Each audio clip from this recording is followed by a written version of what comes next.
ಒಂದು ದೊಡ್ಡ ದುರಂತನೇ ನಡೆದೋಗಿತ್ತು ನೋಡ್ರಿ ನಮ್ಮ ಸ್ಟೋರ್ದಾಗ. ನಮಸ್ಕಾರ ರೀ ಎಲ್ಲ ಮಂದಿಗೆ. ಇವತ್ತದ ನಮ್ಮದು day 8 of 90 days fitness challenge.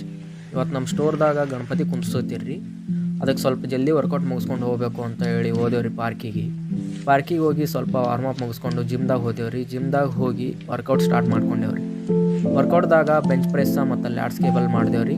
ಹಂಗೆ ಸ್ವಲ್ಪ ಬಾಡಿ ಕಂಡೀಷನ್ ನೋಡಿಕೊಂಡು ಹೊಂಟೇವ್ರಿ. ಮತ್ತು ಮನೆಗೆ ಬಂದು ರಾತ್ರಿ ನೆನೆಸಿಟ್ಟಿದ್ದು ಕಾಳು ತಿಂದು ಮತ್ತು ತಳಗೆ ನಾಷ್ಟ ಮಾಡ್ಬೇಕಂತೇಳಿ ಹೋಗಿ ನೋಡ್ತೀನಿ ರೀ. ನಾವು ನಾಷ್ಟನೇ ಖಾಲಿ ಆಗ್ಯದ್ರಿ. ಏನು ಮಾಡೋದು ಅಂತ ಹೇಳಿ ಹಾಗೆ ಹೊಂಟೇವ್ರಿ ಕೆಲ್ಸಿಗೆ. ಹೋಗಿ ನೋಡೋತನ ಪೂಜೆ ಎಲ್ಲ ನಡೆದಿತ್ತು ರೀ. ಹಂಗೆ ಪೂಜೆ ನಡಿಬೇಕಾದ್ರೆ ಒಂದು ಹಾರ್ಟ್ ಬ್ರೇಕಿಂಗ್ ಸುದ್ದಿ ಕೇಳಿ ಬರ್ತದೆ ರೀ. ನಮ್ಮೊಬ್ಬರು ಕೊಲೀಗ ಭಾಳ ಸೀರಿಯಸ್ ಅಂತ ಹೇಳಿ. ಸೊ ಅದನ್ನು ಕೇಳಿದ್ದು ಎಲ್ಲರೂ ಹಾಸ್ಪಿಟಲ್ ಕಡೆಗೆ ಓಡಿ ಹೋಗ್ತಾರೆ ರೀ. ನಾವು ನೋಡೋಕ್ಕಂತ ಹೋದಾಗ ಅವ್ರದ್ದು ಆಲ್ರೆಡಿ ಡೆತ್ ಆಗಿತ್ತು. And he is just 25 to 26 year old.